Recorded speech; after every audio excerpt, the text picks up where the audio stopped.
Vote देने के लिए जो आप लोग एक बटन दबाते हैं, वो एक बटन नहीं होती, वो आपका हक होता है, आपका अधिकार होता है और आपके आने वाले बच्चों का भविष्य होता है। लेकिन अगर आपको पता चले कि हमने जिसके लिए बटन दबाया था, हमारा मत उसको न जाकर किसी और को चला गया, तो क्या आपको लगेगा कि हम दुनिया के सबसे बड़े लोकतांत्रिक देश में जी रहे हैं? हमारी जमहूरियत बची हुई है? नमस्कार, मैं अनुज कुमार।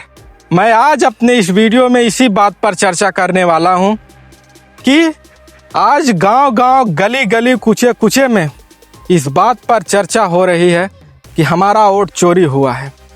राहुल गांधी ने कर्नाटका की एक विधानसभा का एनालिसिस किया, जिसमें उन्होंने बताया कि 1,40,000 वोटों की चोरी हुई है एक विधानसभा में।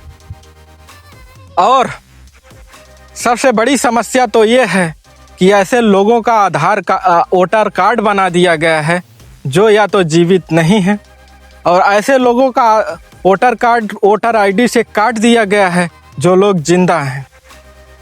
और इससे भी बड़ी धांधली ये हुई कि जब चुनाव पड़ रहे होते हैं तो ये खबर निकल कर आने लगती है कि हमने वोट कांग्रेस को दिया और हमारा वोट भाजपा को चला गया। हमने अपना वोट समाजवादी पार्टी को दिया और हमारा वोट भाजपा को चला गया। अब यहाँ पर सवाल ये है कि कभी ऐसी न्यूज़ नहीं निकल कर आती कि हमने वोट भाजपा को दिया और हमारा वोट कांग्रेस को चला गया।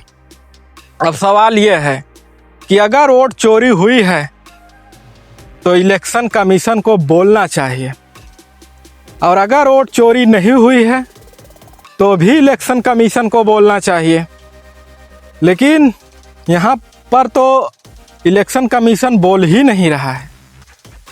कुछ बात ऐसी नहीं लगती कि हमारा बैल चोरी हो गया और चौकीदार से पूछ रहे हैं, चौकीदार कह रहे हैं कि हमको पता ही नहीं है। चौकीदार शब्द से हमें एक स्लोगान याद आया कि कुछ दिन पहले एक नारा लग रहा था कि चौकीदार चोर है, लेकिन वो नारा सच होता दिखाई पड़ रहा है कि वास्तव में अगर लोकतंत्र की चोरी हुई है, अगर हमारे अधिकार की चोरी हुई है, हमारे वोट की चोरी हुई है, तो ये एक वोट की चोरी नहीं है, ये हमारे मताधिकार की चोरी है और भारत के लोकतंत्र की चोरी है। और अगर आप इसकी हिम्मत नहीं जानते तो इसी की ताकत है कि चिड़िया कितना उड़े आकाश, चारा है धरती के पास। नेता कितना भी बड़ी बड़ी बात बोल लें, कितने भी फॉर्च्यूनर BMW से चल लें, लेकिन आपके मत अधिकार की ताकत है कि आप जिसको चाहते हैं कुर्सी पर बैठा देते हैं, जिसको चाहते हैं कुर्सी से उठा देते हैं। ये आपकी ताकत है, और ये आपकी ताकत आपको ताकत दिलाने के लिए हमारे देश के पता नहीं कितने क्रांतिवीरों ने अपने आप को फांसी के फंदे से लटका लिया। ये अधिकार फ्री में नहीं मिला है। आज जब मैं वीडियो शूट कर रहा हूं तो 15 अगस्त 1947 आज के ही दिन भारत आज़ाद हुआ था, और इस बात का संकेत है कि जो चीज़ हमें फ्री में मिल गई है उस बात की वैल्यू हमें नहीं है। अमेरिका दुनिया का इतना शक्तिशाली देश है, वहाँ पर आज भी बैलेट पेपर से चुनाव होता है। क्यों? क्योंकि वहाँ पर लोगों ने ये अधिकार फ्री में नहीं पाए थे। अमेरिका 4 जुलाई 1778 को आज़ाद हो गया था, लेकिन वहाँ पर सबको मत देने का अधिकार 19वीं शताब्दी में मिला। और हमारे देश में मत देने का अधिकार जिस दिन भारत आज़ाद हुआ, उसी दिन से महिला, पुरुष, दलित, शोषित सबको मिल गया। इसलिए शायद हमारे देश में मत का अधिकार को उतनी ठोस तरीके से नहीं समझते, लेकिन समझना होगा। अगर ये अधिकार आपके हाथ से चला गया तो आप समझिए कि आपको पूछने वाला कोई नहीं मिलेगा। जब आप वोट देते हैं तो ये हालत है कि नेता आपके दरवाजे तक नहीं आते, आपसे वादे करते हैं चुनाव में, उसके बाद भूल जाते हैं। लेकिन आप वोट किसी और के लिए करेंगे, बूथ में खड़े होकर, जीत कोई और जाएगा, वोट किसी और के जेब में चली जाएगी, तब इस देश की हालत क्या होगी? क्या ऐसे ही देश का सपना अंबेडकर और गांधी ने देखा था? कि जहां पर वोट की ही चोरी हो जाए।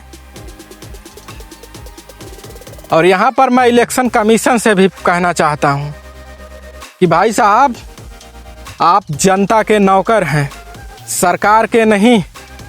इसलिए अगर जनता के मतों की चोरी हुई है तो आपको बोलना पड़ेगा, आपको जवाब देना होगा कि ये कैसे हुआ है। अगर चोरी नहीं हुई है तो आपको ये भी बताना पड़ेगा कि क्या एक भी वोट की चोरी नहीं हुई है।